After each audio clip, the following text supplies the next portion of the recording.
yamang ugat naman, meron tayong shear at rubber shear at isang sa yamang ugat naman, meron tayong makikita niyog at talyan. At sa yamang mineral, meron tayong gypsum, gold bars, tantalum, and limestone. Ilang ang ugat naman.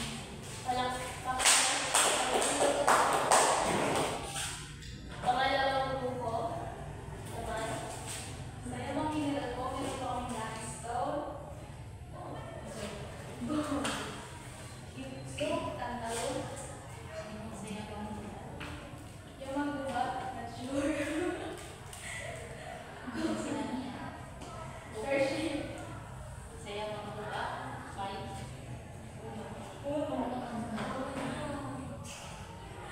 balai dan bersih. Saya mengumpulkan lain isda at bread.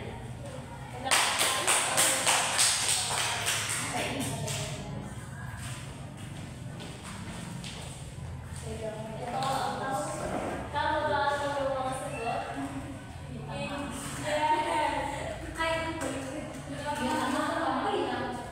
Tama kami.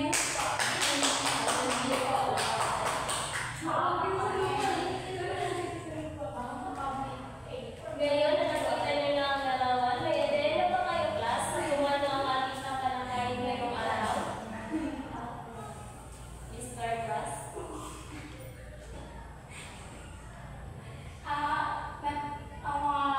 Ang natalakay, ang bigay talakay natin ngayong araw ay ang mga iba't ibang makita sa bawat linis. Tama. May ideya pa ba, class? Miss, kasi may sila niya. Kung gano'n, tayo dumako na sa ating aralin.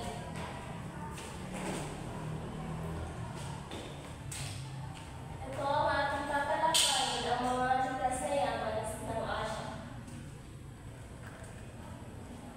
Ang ating tatalakay ay ang hilagang Asya na pakibasa po ng presentasyon.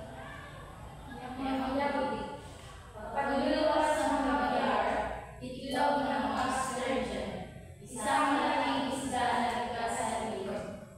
Yamang mineral, siyang espasan, hinatay ang pinakamalaking deposito ng mundo.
ang Timog Asya. Sino makakapagsabi ng mga bansang kabilang sa Timog Asya? Isa Sinyero, Ang mga, ayan ito ba? mga bansa sa Timog Asya. Ang bansa sa Timog Asya ay Pakistan, Nepal, Bhutan, India, Bangladesh, Sri Lanka, at Tama, magaling. So, dumako naman tayo sa yamang lupa sa Timog Asya. Pakibasa po. ang Timog Asya ay nakakaranas ng limang unit continental na bumubuo ng mga likas na yamang lupa gaya ng lambak, ilog, kabatagan at talampas. Salamat. Ano sa tingin nyo pamunahing pinagkukunan ng kabuhayan ng mga tao dito? Miss Toledo. Sa tingin ko po, yung pagtatanim, ang pamunahing kabuhayan na ginagamit ng yamang lupa. Tama, ang sagot. Maraming salamat. Dumako naman tayo sa yamang gubat ng Timog Asya. Pakibasa po, class. Ang yamang gubat ay matatagpuan sa gilid ng Himalayan Mountain Range sa Nepal. Mga puno ng mga mahogany at gagawang uri ng palm trees at imong katulong bahagi ng Sri Lanka. Gayun din ang katubatan sa evergreen sa dakong gitna at mga puno ng evergreen sa timog sa bahaging silangan at ilagan ng nasabing bansa. Maraming salamat. Dahil na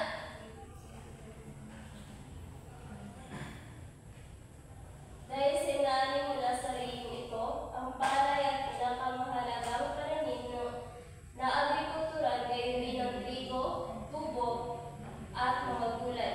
Dagdag pa rito, ang India rin ay ang pangunahing producer ng jute na may nakakaalam ba kung ano ito? Kung ano ang jute?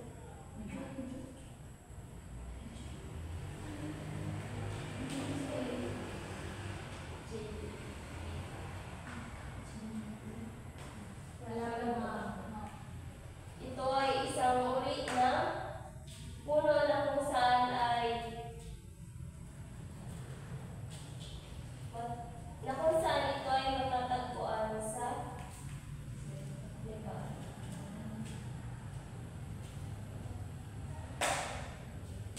Dito naman tayo sa yamang lupa ng Timog Asya. Ang Timog Asya ay nakakaranas ng limang bukid kontinental at binubuo ng likas na yamang lupa gaya ng lambak, kabatagan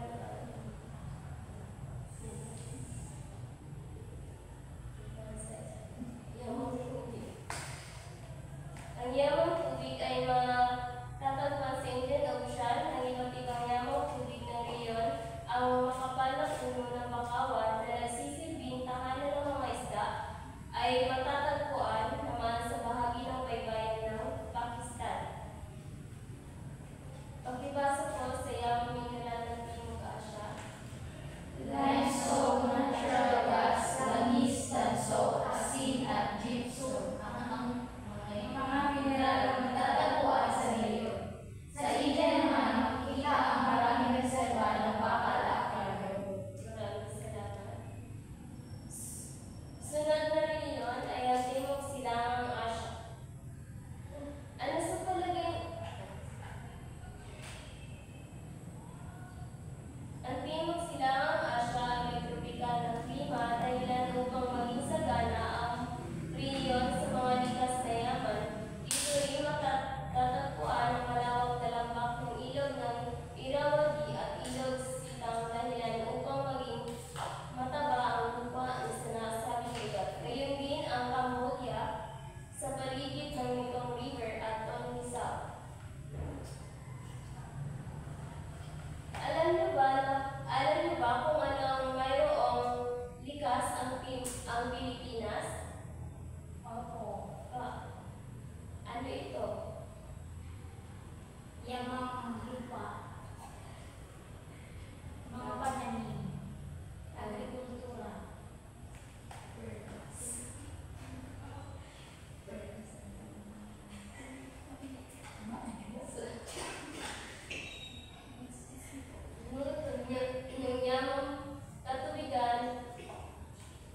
yamang tubig.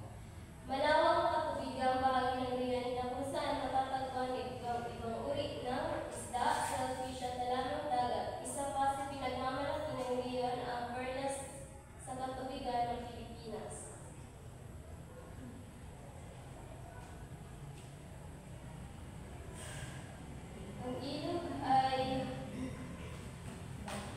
Ang ilog ay pinagtatayuan ng dam na maaaring pinagkukuhaan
Kung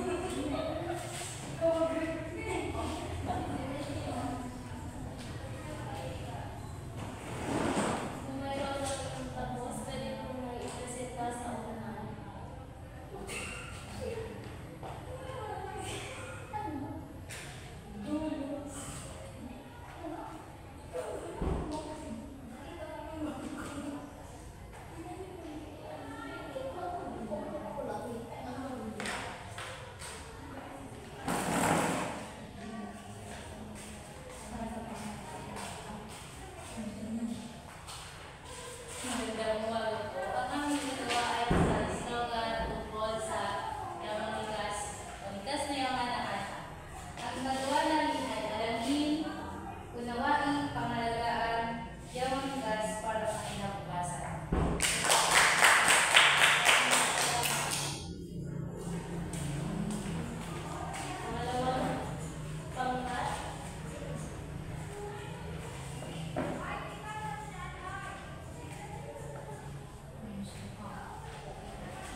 Dinadayal. Pang-apat, ang bansang Afghanistan ay kilala sa pagtatanim ng gum, ngunit ang hindi tamang paggamit nito ay nakakasama sa kalusugan ng tao.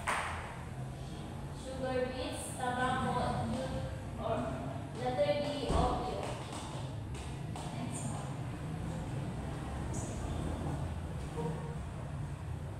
Number 5,